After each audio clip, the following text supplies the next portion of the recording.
5 दिन हो चुके घर का सामान खत्म हुए।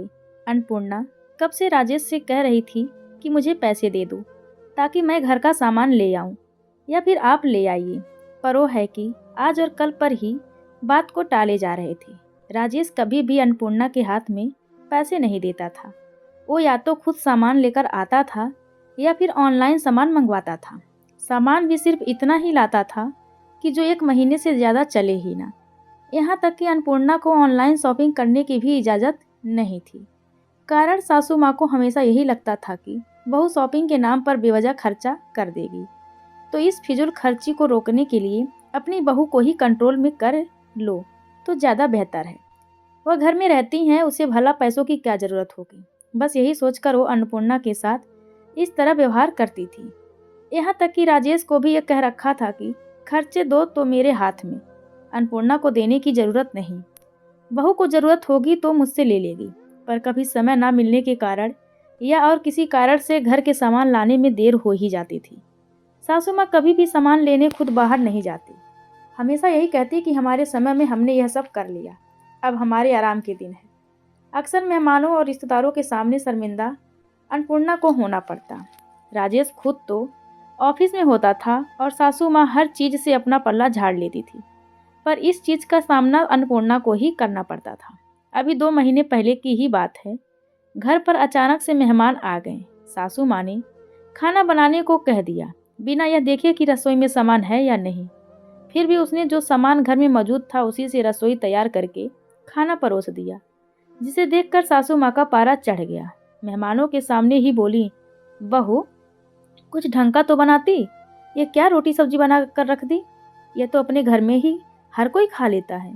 अब इतने लोगों के सामने अन्नपूर्णा क्या जवाब दे कि रसोई में सामान खत्म हो चुका है, घी तेल भी बचा कुचा इस्तेमाल किया है, रसोई के डिब्बे तक खाली पड़े हैं। पर सासू माँ का तो निरंतर बोलना जारी रहा। किसी भी रिश्तेदार या मेहमान के सामने बोलने से सासू माँ को बिल्कुल भी गुरेज नहीं था। अगर राजेश कुछ बोलता तो रोना धोना मचा देती कि मैं तो अकेली हूँ, तेरे पिता होते तब भी तू ऐसे ही बोलता क्या। उसके आगे राजेश भी कुछ नहीं बोल पाता। सबके सामने उन्होंने अन्नपूर्णा की ऐसी इमेज बना दी कि बहू को तो किसी का घर में आना पसंद ही नहीं है, वह तो नीरी कामचोर है, उससे एक पैसा खर्च नहीं होता, इसीलिए मेहमानों की आवभगत भी ढंग से नहीं करती। अब कल की ही बात ले लो, अचानक से बुआ जी और उनकी बहू का आना हो गया। सबके सामने अन्नपूर्णा की तो वैसे भी इमेज खराब थी, इस कारण बुआ जी अपने साथ नाश्ते में गर्मा गर्म कचौड़ी समोसे लेकर आई थी, जिसे देखते ही सासू माँ ने टोका, अरे जीजी आप नाश्ता क्यों लेकर आए हो, वो तो घर पर ही बना लेते या मंगा लेते। कोई बात नहीं भाभी, हम आ रहे थे तो रास्ते में गर्मा गर्म बनते हुए देख गए, तो सोचा कि यहाँ के लिए भी लेते हुए चलें, साथ में बैठकर खाएंगे। इतने में राजेश भी घर आ गया तो सब ने मिलकर कचौरियाँ खाई। बुआ जी के जाते समय सासू माँ ने अपने पर्स से चुपके से पैसे निकाल कर दिए। जीजी जी आपका बहुत खर्चा हो गया, ये पैसे तो आपको लेने ही पड़ेंगे। अरे रहने दे, तेरी बहू को अच्छा नहीं लगेगा। बुआ जी ने धीरे से कहा, मामी जी आप अपनी बहू से इतना डरती क्यों हैं। अचानक बुआ जी की बहू ने कहा, अब क्या करूं, बहू की गृहस्थी जो ठहरी, जो उसका मन करेगा वही करेगी, बड़ों की तो सुनना नहीं है। मेरी गृहस्थी में तो लोगों को पकवान बनाकर खिलाती थी मैं। क्यों जीजी। ये बात कमरे के बाहर आती हुई अन्नपूर्णा के कानों में पहुंच गई, जिसे सुनते ही अन्नपूर्णा के तन बदन में आग सी लग गई। दोनों माँ बेटे उसके हाथ में एक पैसा नहीं रखती, घर का राशन पूरी तरह से अपने कंट्रोल में कर रखा है, और फिर उसके बावजूद दूसरों के सामने बुराई भी बहू की करनी है। अन्नपूर्णा हॉल में सबके सामने आकर खड़ी हो गई। क्या कहा था आपने अभी माँ जी, जरा फिर से कहिए तो। नहीं नहीं कुछ भी तो नहीं बहू, सासू माँ ने सकपकाते हुए कहा। अन्नपूर्णा बाद में बात करते हैं, राजेश ने अन्नपूर्णा को समझाते हुए कहा। नहीं, जो बात करेंगे अभी करेंगे। अन्नपूर्णा सबके सामने क्यों बतंगड़ बना रही, राजेश ने थोड़ा बिगड़ते हुए कहा। जब इमेज मेरी सबके सामने ही खराब हो रही है तो सबके सामने ही बात क्यों ना करूं। कौन सी गृहस्थी की बात कर रही हैं माँ जी आप। अरे बहू, भाभी का ऐसा कोई मतलब नहीं था, बुआ जी ने बात संभालते हुए कहा। बुआ जी मुझे आपसे कोई शिकायत नहीं है, क्योंकि आप जो देख रही हैं और आपको माँ जी जो दिखा रही हैं आप तो उसे ही सच मानेंगी, पर आपकी भाभी क्या करती हैं वो भी तो सुन लीजिए। नाम सिर्फ बहू की गृहस्थी का है, पर कंट्रोल इनका खुद का है। मैं अपनी मर्जी से एक रुपया खर्च नहीं कर सकती, और रुपया खर्च करूं तो कैसे? एक पैसा मेरे हाथ में रखा नहीं जाता। इसे आप मेरी गृहस्थी कहोगे? घर के राशन का सामान भी इतना ही मंगाया जाता कि महीना पूरा होते ही वो खत्म हो जाता है। बहू पर तो इतना सा भी विश्वास नहीं। जैसे बहू सामान समेट कर अपने पीहर ले जाएगी। सामान लाएंगे तो राजेश जी लाएंगे, और इन्हें सामान लाने में देर सवेर हो ही जाती है। अब घर में सामान ही नहीं होता तो बहू कहाँ से खिलाएगी? फिर दूसरों के सामने बेइज्जत बहू को किया जाता है। अन्नपूर्णा, बस करो, शर्म नहीं आती? अपने परिवार की इज्जत को उछालते हुए सासू माँ ने कहा। बस, मैं नहीं, बस आप कीजिए। आपके परिवार की इज्जत उछल रही है, वो आपको दिख रहा है, लेकिन बहू की तो कोई इज्जत ही नहीं होती है। बहू की इज्जत को तो फुटबॉल समझ रखा है, जिसे किसी के सामने उछाल दिया जाता है। या तो मुझे मेरी गृहस्थी मेरे तरीके से चलाने दीजिए, वरना संभालिए अपनी गृहस्थी को। मैं चली यहाँ से। एक मिनट अन्नपूर्णा, अचानक बुआ जी ने कहा। राजेश, तुम पढ़े लिखा होकर ऐसी हरकतें करते हो? क्या तुम्हारी पत्नी को खर्चों की जरूरत नहीं होती, जो तुम एक पैसा उसके हाथ में नहीं रखते? बुआ जी, माँ मना करती है। कई बार समझाने की कोशिश की, पर माँ है कि हमेशा रोना धोना कर देती है, तो मैं कुछ कह नहीं पाता। भाभी, आप अपनी बहू के साथ इस तरह का व्यवहार करती हो? क्या मिल जाता है आपको बेचारी बनकर? आपने अपनी गृहस्थी में सब कुछ किया, फिर बहू की गृहस्थी उसे क्यों नहीं जीने देती? आज आपकी हरकतों के कारण आपकी बहू घर छोड़ने को तैयार हो रही है। आपके बेटे का घर बिगड़ रहा है। कुछ अंदाजा भी है आपको? घर में किस समय किस चीज़ की ज़रूरत है वह घर में काम करने वाली महिला को पता होता है। तो बहू के हाथ में पैसा देना शुरू कीजिए। आखिर सासू माँ कुछ ना कह पाई। बुआ जी के समझाने पर इतना तो असर हुआ कि आज राशन का सामान लाने के लिए अन्नपूर्णा के हाथ में पैसे रखे गए, जिसका सुकून उसके चेहरे पर साफ झलक रहा था। राधे राधे दोस्तों। तो आप सबको यह कहानी कैसी लगी कृपया कमेंट करके ज़रूर बताएं, और चैनल को लाइक, शेयर और सब्सक्राइब करना बिल्कुल ना भूलें। धन्यवाद। आगे की कहानी है पश्चाताप। तो चलिए शुरू करते हैं इस कहानी को, और देखते हैं किस किस को पसंद आती है। आज रात भर हिमांगी जागती रही, कुछ गंभीर विषय के बारे में सोचते हुए, और कुछ उसी समय के अंतर्गत खुद को समझाते हुए। हिमांगी खुली आंखों से रात काटने लगी। घर के सभी लोग गहरी नींद सो चुके थे, लेकिन हिमांगी की आंखों में नींद का नामो निशान तक नहीं था। बगल में लेटा उसका पति प्रवीण चैन की नींद सो रहा था, जबकि हिमांगी अंदर ही अंदर घुट रही थी। हिमांगी को प्रवीण के व्यवहार में आए बदलाव से टेंशन दे रखा था। हिमांगी की शादी को 5 साल गुजर गए थे, लेकिन वह मां नहीं बन पाई थी। इलाज जरूर चल रहा था, लेकिन परिणाम की हाल फिलहाल कोई आशा नहीं थी। रात के तीसरे पहर प्रवीण की नींद खुली। बिस्तर पर टटोला तो उसे हिमांगी नजर नहीं आई। उसने उठकर बल्ब का स्विच ऑन किया। देखा, हिमांगी बिस्तर के एक कोने पर घुटनों में मुंह छिपाए बैठी थी। उसे इस हालत में देखकर प्रवीण ने पूछा, हिमांगी, तुम अभी तक सोई नहीं? मुझे नींद नहीं आ रही। हिमांगी का स्वर बुझा हुआ था। क्यों? प्रवीण ने पूछा। बस यूं ही, हिमांगी ने टालने वाले अंदाज में जवाब दिया। हिमांगी, मैं जानता हूँ कि तुम्हें नींद क्यों नहीं आ रही है। मैं तुम्हारा दुख समझ सकता हूँ। थोड़ा इंतजार करो, सब ठीक हो जाएगा। प्रवीण का इतना कहना भर था कि हिमांगी उसके सीने से लगकर सुबकने लगी। प्रवीण, तुम मुझे छोड़ तो नहीं दोगे? हिमांगी ने अनायास पूछा। पत्नी के इस सवाल पर प्रवीण गंभीर हो गया। वह कुछ सोचकर बोला, कैसे ही पागलों वाली बात कर रही हो? बीते दिन की ही बात थी। हिमांगी हमेशा की तरह प्रवीण की अलमारी के कपड़ों को हैंगर में लगा रही थी, तभी गलती से एक शर्ट के नीचे गिर गई। शर्ट की जेब से एक फोटो निकलकर जमीन पर जा गिरा। हिमांगी ने सहज भाव से फोटो को उठाया। किसी लड़की का फोटो था। लड़की देखने में आकर्षक लग रही थी। उसकी उम्र 26 के आसपास रही होगी। वह प्रवीण के पास पहुंची। वह न्यूज़पेपर पढ़ रहा था।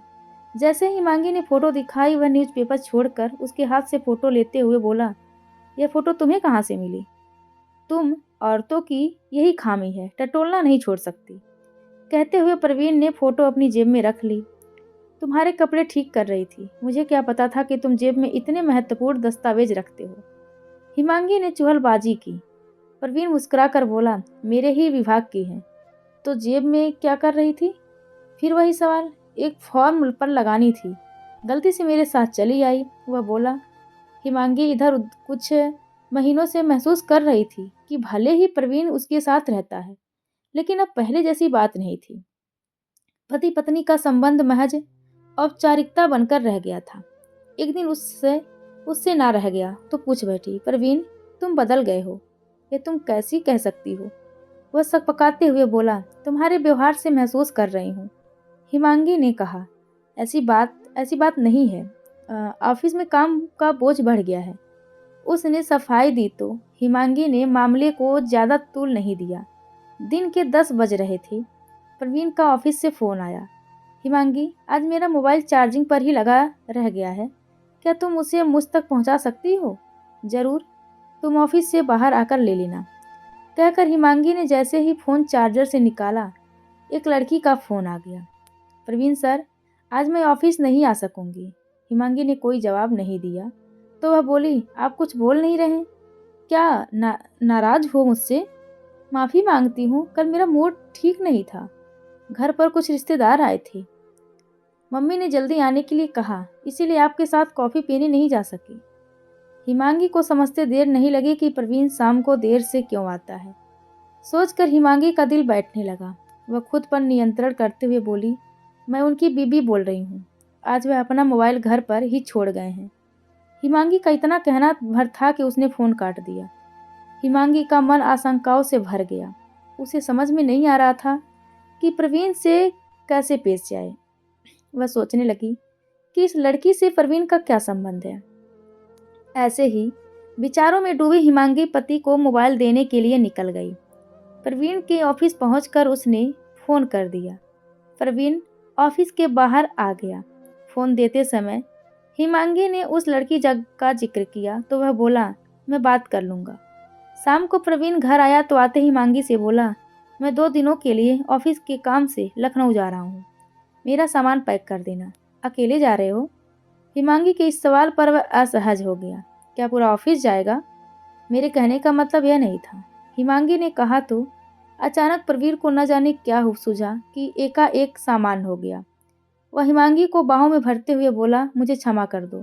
इसके बाद हिमांगी भी सामान हो गई। उसने पति के कपड़े वगैरह बैग में रख दिए। पति के जाने के बाद वह अकेली रह गई।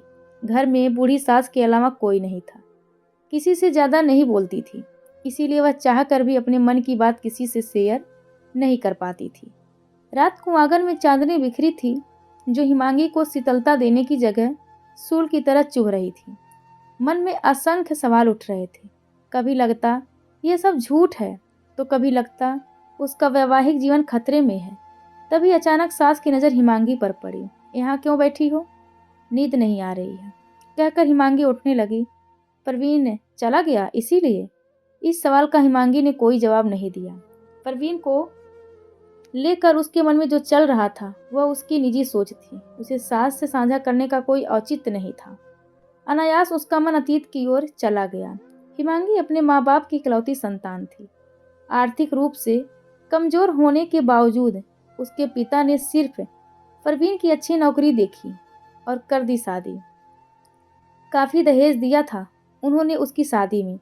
एक ही रात में प्रवीण की सामाजिक हैसियत का ग्राफ ऊपर उठ गया था।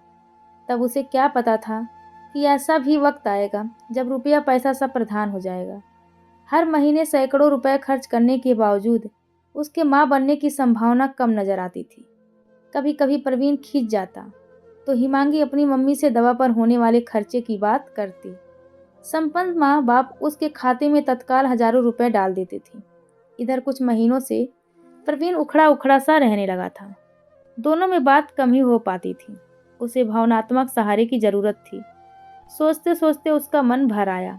अगले दिन अचानक हिमांगी की मम्मी पापा आ गए। उन्हें देखते ही वह फपक फपक कर रो पड़ी। बेटी का दुख उन्हें पता था। बोले, मायके चलो। हिमांगी के लिए यह राहत की बात थी, लेकिन उसे प्रवीण की माँ का ख्याल था। इसीलिए माता पिता से कहा, सास अकेली रह जाएंगी, प्रवीण ऑफिस के काम से बाहर गए हुए हैं। कोई बात नहीं, मैं 2 दिन उसका इंतजार कर लूँगा, हिमांगी के पापा बोले। तीसरे दिन प्रवीण आया तो हिमांगी ने कहा, मैं मायके जाना चाहती हूँ। बिल्कुल जाओ। परवीन निर्विकार भाव से बोला, तुम कुछ दिनों के लिए मायके चली जाओगी तो माहौल चेंज हो जाएगा। एक ही माहौल में रहते रहते ऊब होने लगी है। पति के साथ रहने में कैसी ऊब? कहीं तुम मुझसे ऊब तो नहीं गए? लेकिन परवीन ने एक साथी खिलाड़ी की तरह चुप्पी साध ली। हिमांगी बेमन से मायके चली गई। हिमांगी मायके चली जरूर गई थी, लेकिन उसका मन परवीन पर ही टिका रहा। सोच रही थी कि अब तो वह आज़ाद पंछी की तरह रहेगा। पता नहीं वह क्या करता होगा। मन नहीं माना तो उसने परवीन को फ़ोन लगाया। कौन? उधर से आवाज़ आई। अब तुम्हें मेरी आवाज़ भी पहचान में नहीं आ रही? हिमांगी ने उखड़े स्वर में कहा। हिमांगी, तुमसे बाद में बात करूँगा, कहकर परवीन ने कॉल डिस्कनेक्ट कर दी। इस दरमियान उसके कानों में कुछ ऐसी आवाज़ें आई मानो कोई पिक्चर चल रही हो। घड़ी की तरफ देखा, शाम के 5 बज रहे थे। शक के कीड़े फिर कुलबुलाए। परवीन कहीं अपनी उसी सहकर्मी के साथ पिक्चर तो नहीं देख रहा? सोचकर हिमांगी की बेचैनी बढ़ गई। हिमांगी की माँ की नज़र उस पर पड़ी तो वह बोली, यहाँ अकेले क्यों बैठी हो? तो कहाँ जाऊँ? हिमांगी झल्लाई। जब से आई हो परेशान दिख रही हो। परवीन से कुछ कहा सुनी तो नहीं हो गई? माँ ने पूछा। हाँ, मैं ही झगड़ालू हूँ, बुरी हूँ। हिमांगी रुआंसी हो गई। माँ ने करीब आकर स्नेह से उसके सिर पर हाथ फेरा तो वह शांत हो गई। हिमांगी को मायके में रहते 15 दिन हो गए। इस बीच 1-2 बार प्रवीण का फ़ोन आया, लेकिन मात्र औपचारिकता के लिए। एक दिन हिमांगी की सास का फ़ोन आया। हिमांगी, कब आ रही हो? मम्मी जी, मैं जानती हूँ आपको मेरी फिक्र है, लेकिन प्रवीण ने एक बार भी नहीं कहा कि आ जाओ। जब उससे मेरी ज़रूरत ही नहीं है तो मैं आकर क्या करूँगी? हिमांगी ने कहा। ऐसे कैसे हो सकता है? उसने तो तुम्हें कई बार फ़ोन किए। सास बोली। वह तो कह रहा था कि तुम आने के लिए तैयार नहीं हो। सास की बात सुनकर हिमांगी तिलमिला गई। अब प्रवीण झूठ भी बोलने लगा था। काफ़ी सोच विचार कर हिमांगी ने वापस ससुराल जाने का मन बनाया। प्रवीण के मन में क्या चल रहा है यह जानना उसके लिए बेहद ज़रूरी था। वह अपनी ससुराल चली गई। प्रवीण ने अचानक आई हिमांगी को देखा तो अचकचा गया। बोला, बताया होता तो मैं लेने आ जाता। तुम्हें फुर्सत हो तब ना। हिमांगी के चेहरे पर व्यंग्य की रेखाएं खींच गई। प्रवीण ने हिमांगी को मनाने की कोशिश की। आज शाम को पिक्चर चलते हैं। नहीं जाना मुझे पिक्चर, वह बोली। जैसे तुम्हारी मर्जी, कहकर प्रवीण अपने दूसरे कामों में लग गया। एक रात प्रवीण गंभीर था। हिमांगी को एहसास हो गया था कि उसके मस्तिष्क में कुछ चल रहा है। उस वक्त हिमांगी कोई किताब पढ़ रही थी, लेकिन बीच बीच में प्रवीण के चेहरे पर आते जाते भाव को चोर नज़रों से देख लेती थी। हिमांगी, मैं स्नेहा से शादी करना चाहता हूँ। प्रवीण का इतना कहना भर था कि हिमांगी की जिंदगी में भूचाल सा आ गया। उसने किताब एक तरफ जोर से फेंक दी। मेरा शक ठीक निकला। स्नेहा नाम है ना उसका? बहुत खूब। हिमांगी हंसी। इस हंसी में रोष भी था तो बेवफाई की एक गहरी पीड़ा भी, जिसका एहसास सिर्फ उस स्त्री को हो सकता है जिसने पति को देवता मानकर अपना सब कुछ न्यौछावर कर दिया हो। तुम ऐसा सोच भी कैसे सकते हो? अभी मैं जिंदा हूँ, वह बोली। काफ़ी सोच विचार कर मैंने यह फैसला लिया है, प्रवीण ने कहा। डॉक्टर ने साफ कह दिया है कि तुम्हारे माँ बनने की संभावना कम है। नहीं बनूंगी, मगर इस घर में सौतन कभी नहीं आएगी। ऐसी कैसी बेगैरत लड़की है, एक शादीशुदा मर्द को फंसाया, और तुम कैसे पुरुष हो जिसने लाज शर्म सबको ताक पर रखकर एक लड़की को जाल में फंसा लिया। वह स्वयं तैयार है। मैं तुमसे बहस नहीं करना चाहता, बात काफ़ी बढ़ चुकी है। वह पेट से है। बगैर शादी के? वह चौंकी। इसकी इजाज़त तुमसे चाहता हूँ, ना दूँ तो तुम्हारी मर्जी। अगर तुम माँ बन सकती तो यह नौबत ही नहीं आती। सोचो, अगर तुम बाप नहीं बन पाते और मैं यही रास्ता अपनाती, तब क्या तुम मुझे ऐसी ही इजाज़त देते? प्रवीर के पास इसका कोई जवाब नहीं था। हिमांगी की मनोदशा अब एक परकटे परिंदे की तरह हो गई। जब कुछ नहीं सूझा तो वह गुस्से में बोली, बताओ, तुमने मेरे साथ इतना बड़ा धोखा क्यों किया? क्यों मेरे अस्तित्व को गाली दी? क्या सोचा था कि मेरी नाक के नीचे कांड करोगे और मैं चुप बैठी रहूंगी? तो जाओ, चिल्लाओ, कुछ मिलने वाला नहीं है। प्रवीण भी ढिठाई पर उतर आया।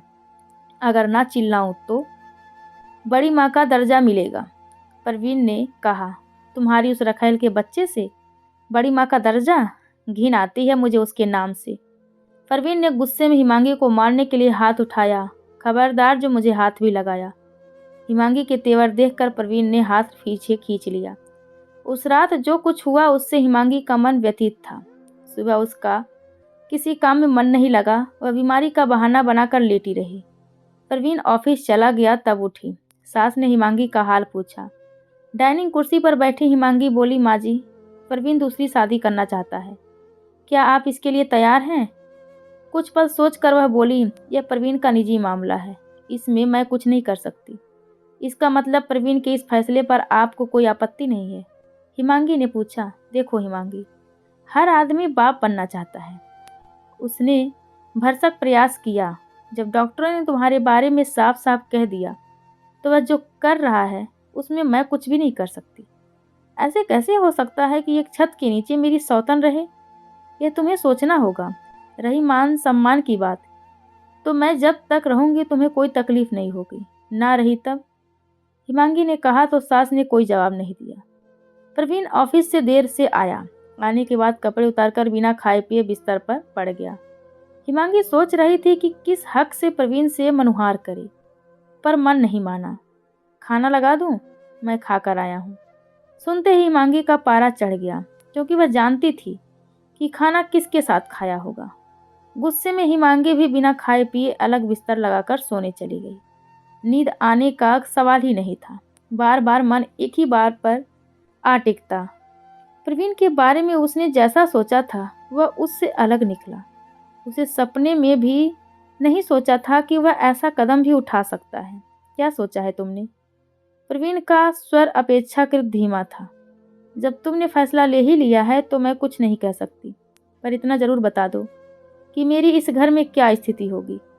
स्वामिनी या नौकरानी, अर्धांगिनी तो अब वो कोई और कहलाएगी। हिमांगी भरे मन से बोली, तुम्हारा दर्जा बरकरार रहेगा। प्रवीण का चेहरा खिल गया। रात का बंटवारा कैसे करोगे? हिमांगी के इस अप्रत्याशित सवाल पर वह सकपका गया। जब कुछ नहीं सुझा तो उल्टे उसी पर थोप दिया। हिमांगी गुस्से में बोली, स्नेहा से प्यार मुझसे राय लेकर किया था। प्रवीण हिमांगी के कथन पर झल्ला गया। पुराने पन्ने पलटने से कोई फायदा नहीं। हिमांगी ने यह खबर अपने मायके पहुंचा दी। उसके मम्मी पापा रोष से भर गए। पापा तल्ख स्वर में बोले, हिमांगी तुम यही चली आओ, कोई ज़रूरत नहीं है उसके पास रहने की। वहाँ आकर क्या मिलेगा? एक नीरस उबाऊ जिंदगी, सबका अपना अपना लक्ष्य रहेगा। वहीं मेरे लिए एक बांझ स्त्री का अभिशप्त जीवन। अच्छा होगा किसी स्कूल में नौकरी कर लूँगी। क्या इससे मेरा दुख कम हो जाएगा? कहते कहते हिमांगी की आंखों में आंसू भर आए। मैं तुम्हारी दूसरी शादी करवा दूंगा, पापा बोले। कोई ज़रूरत नहीं है, वहाँ भी दूसरे के बच्चे पालने होंगे। इससे अच्छा सौतन के ही खिलाऊं। मैं उसे जेल भिजवा दूंगा, पिता ने कहा। उससे क्या मिलेगा? बेहतर है कि समय का इंतजार करूं, हो सकता है मेरी गोद भर जाए। हिमांगी ने आशा नहीं छोड़ी थी। अतः प्रवीण ने अपनी मर्जी से स्नेहा के साथ शादी कर ली। उसकी पत्नी बनकर वह घर में आ गई। ऑफिस से आकर प्रवीण सबसे पहले हिमांगी के कमरे में आता था, पर जल्द ही उसे हिमांगी से उब होने लगी थी। स्नेहा की खुशबू वह हिमांगी के कमरे तक महसूस करता, फिर तेजी से चलकर उसके पास जाता। स्नेहा उसी के इंतजार में सज धज कर तैयार बैठी रहती।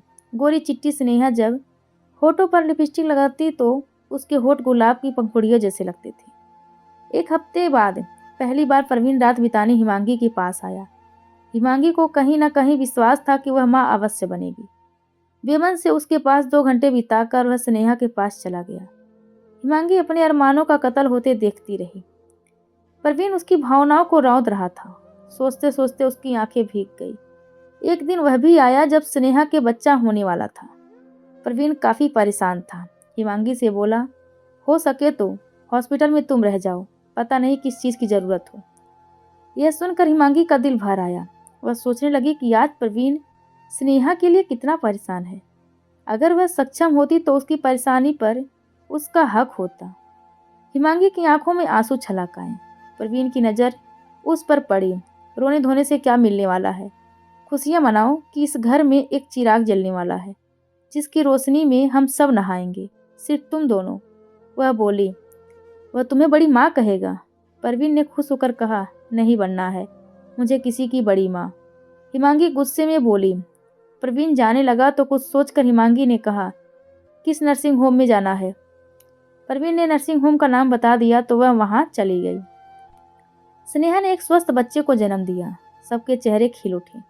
सास जल्द से जल्द नवजात शिशु को गोद में लेकर दादी बनने की हसरत पूरी करना चाहती थी। कुछ घंटे के बाद इंतजार के बाद स्नेहा को उसके केबिन में लाया गया। साथ में नर्स की गोद में बच्चा भी था। नर्स ने कुछ नेक के साथ बच्चा सास की गोद में रख दिया। बच्चे को देख प्रवीण का मन पुलकित हो उठा। बिल्कुल प्रवीण पर गया है। सास पुचकारते हुए बोली। प्रवीण दौड़कर बाजार से मिठाई लाया। हॉस्पिटल के सारे स्टाफ का मुंह मीठा कराया। एक तरफ खड़ी हिमांगी अंदर ही अंदर रो रही थी। किसी का ध्यान उस पर नहीं गया। सबको बच्चे और स्नेहा की फिक्र थी। जो खुशी उसे देनी चाहिए थी वह स्नेहा से मिल रही थी। जो मान सम्मान उसे मिलना चाहिए था वह स्नेहा को मिल रहा था। यह सब उसके लिए असहज स्थिति पैदा कर रही थी। मौका देखकर वह बिना बताए घर लौट आई। बिस्तर पर पड़ते ही वह फूट फूट कर रोने लगी, क्योंकि यहाँ उसका रुदन सुनने वाला कोई नहीं था। तभी माँ का फोन आया। वह फोन पर ही रोने लगी। हिमांगी, चुप हो जा मेरी बच्ची, मैं अभी तेरे पापा को तुझे लेने के लिए भेज रही हूँ। परेशान मत हो माँ। माँ ने हौसला बढ़ाया। क्यों ना हूँ परेशान, स्नेहा माँ बन गई। एक मैं हूँ जो बाँझ के कलंक के साथ जी रही हूँ। हिमांगी का गुस्सा झलक आया। वह सिसकती रही। माँ ने उसे समझाया, कोई नहीं जानता कि कल क्या होगा। हो सकता है तू भी माँ बन जाए। नहीं बनना है मुझे माँ, कहकर हिमांगी ने फ़ोन काट दिया। वह सुबह रही थी तभी प्रवीण का फ़ोन आया। हिमांगी, कहाँ हो तुम? सब तुमको पूछ रहे हैं। बच्चा कैसा है? हिमांगी स्वर शांत कर बोली, एकदम ठीक है। प्रवीण खुश होकर बोला। कुछ दिन हॉस्पिटल में रहकर स्नेहा घर आ गई। प्रवीण को तो बहाना मिल गया स्नेहा के साथ रहने का। बच्चा खिलाने के नाम पर अब वह हिमांगी की खबर भी लेना भूल गया। यह सब असहनीय था हिमांगी के लिए। सो एक दिन मन बनाकर प्रवीण से बोली, प्रवीण, मैं हमेशा के लिए मायके में रहना चाहती हूँ। क्यों? यहाँ मेरा मन नहीं लगता। वहाँ मेरा सुख दुख बांटने वाले माँ बाप तो हैं। तुम्हें यहाँ किस बात की कमी है? सुनकर एक बार फिर से उसका मन भीग गया, पर जाहिर नहीं होने दिया। परसों मेरे पापा आ रहे हैं। मुझे नहीं लगता कि अब यहाँ मेरी ज़रूरत है। मैं एक काम वाली बाई बनकर रह गई हूँ। तुम ऐसा क्यों कह रही हो? ऐसा ही है। बात को तूल न देते हुए वह अपने कमरे में आई और सामान पैक करना शुरू कर दिया। जैसे जैसे सामान पैक करती उसकी रुलाई फूटती रही। कभी सोचा तक नहीं था कि एक दिन ऐसी स्थिति आएगी जब इस घर की दीवारें उसके लिए बेगानी हो जाएंगी। कभी यही दीवारें उसके नई नवेली दुल्हन बनने की गवाह थी। जब वह पहली बार आई थी तो लगता था कि ये सब उस पर फूल बरसा रही हैं, मगर आज काल कोठरी सी सरीखी लग रही थी। सास ने महज औपचारिकता निभाई। बेटे के खिलाफ ना तब खड़ी हुई ना अब। हिमांगी को मायके में रहते हुए 1 महीना हो गया था। उसने एक संस्थान में नौकरी कर ली। शुरू में कभी कभार प्रवीण का फ़ोन आ जाता था। उसने उसे खर्च के लिए रुपए देने की पेशकश की, मगर हिमांगी ने मना कर दिया। देखते देखते 6 महीने गुजर गए। प्रवीण अपनी नई पत्नी के साथ खुश था। अचानक एक दिन उसके ऑफिस में एक युवक उससे मिलने के लिए आया। प्रवीण उसे लेकर एक रेस्टोरेंट में चला गया। जैसे जैसे वह युवक प्रवीण से अपनी बात कहता, वैसे वैसे प्रवीण के माथे पर चिंता की लकीरें बढ़ती जाती। तुम्हारे पास सबूत क्या है? प्रवीण बोला। उसने अदालत के कागजात प्रवीण को दिखाए, जिसमें गवाह के रूप में उन लोगों के हस्ताक्षर थे जिसके बारे में वह सोच भी नहीं सकता था। अब तुम चाहते क्या हो? प्रवीण ने उससे पूछा। वह आज भी मेरी पत्नी है, बाकी आप जो भी फैसला लें, कहकर उस युवक ने प्रवीण को ऐसे भंवर चाल में फंसा दिया कि उससे ना हंसते बन रहा था ना ही रोते। उसका मोबाइल नंबर लेने के बाद वह घर आया। उस समय स्नेहा अपने बच्चे के साथ लेटी हुई थी। एक हरे बदन की स्नेहा माँ बनने के बाद और भी निकल गई थी, जिससे सिवाय प्यार जताने के उसे कुछ नहीं सूझ रहा था।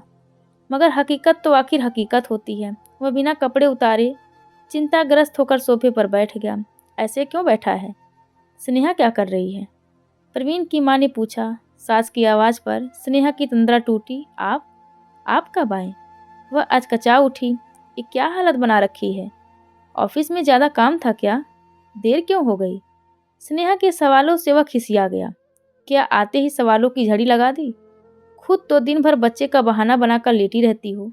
पति मरे या जिए, तुम्हें जरा भी चिंता नहीं रहती? प्रवीण के बदले तेवर ने स्नेहा को असहज बना दिया। ऐसा पहली बार हुआ जब प्रवीण के बात करने का लहजा उसके प्रति असम्मानजनक था। मैंने ऐसा क्या कर दिया? ये तो रोज ही होता है। अब बच्चे को समय ना दूं तो क्या उसे अकेला छोड़ दूं? स्नेहा भी उसी टोन में जवाब दिया। उस समय तो प्रवीण ने अपने आप पर नियंत्रण रखा, मगर जब परिस्थिति बदली तो मूल विषय पर आ गया। क्या तुम्हारी पहले भी शादी हो चुकी है? प्रवीण के इस सवाल पर स्नेहा अंदर ही अंदर डर गई। डर स्वाभाविक था। पहले तो उसने ना नुकुर किया, मगर जब प्रवीण ने उसके पहले पति का नाम बताया तो वह अपने बचाव में बोली, हाँ, 3 साल पहले मैंने अपने ऑफिस में काम करने वाले अनुराग से शादी की थी। क्या तुम्हारा उससे तलाक हुआ था? प्रवीण के इस सवाल पर उसने चुप्पी साध ली। बोलती क्यों नहीं? अगर यह मामला पुलिस के सामने गया तो जेल मुझे होगी, क्योंकि मैंने किसी की ब्याहता को घर में रखा है।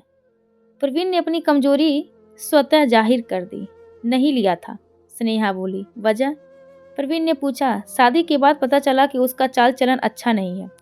वह न केवल शराबी था बल्कि उसके दूसरी औरतों से भी संबंध थे, इसीलिए साथ छोड़ दिया। हाँ, शादी क्या गुड्डे गुड़ियों का खेल है जो आज किसी से कर ली और कल किसी से?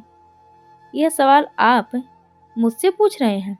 आपने खुद शादी को मजाक बना रखा है। स्नेहा अपने मूल स्वभाव पर आ गई। प्रवीण सन्न रह गया। जिसे उसने फूल सी कोमल समझा था वह कांटों सरीखी निकली। क्या बक रही हो? वह चीखा। गलत क्या कहा? आपने हिमांगी के साथ जो किया, क्या वह खेल नहीं था? प्रवीण को अपनी भूल का एहसास हुआ। अनायास उसका ध्यान हिमांगी पर चला गया। उसे अफसोस होने लगा कि उसने हिमांगी का विश्वास क्यों तोड़ा। पर अब क्या किया जा सकता था?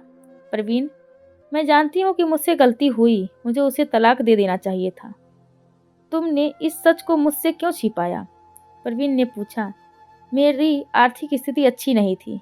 मैंने जब अनुराग से शादी की तब मेरे माता पिता दोनों की रजामंदी थी। वे दोनों इस शादी के गवाह भी थे।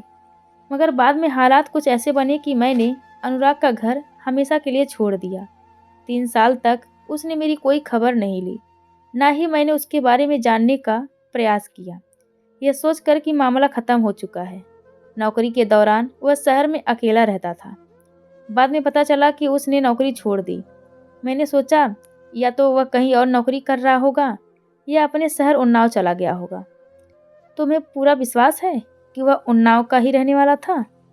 प्रवीण के इस सवाल पर वह किंचित परेशान दिखी। उसने बताया था तो मैंने मान लिया।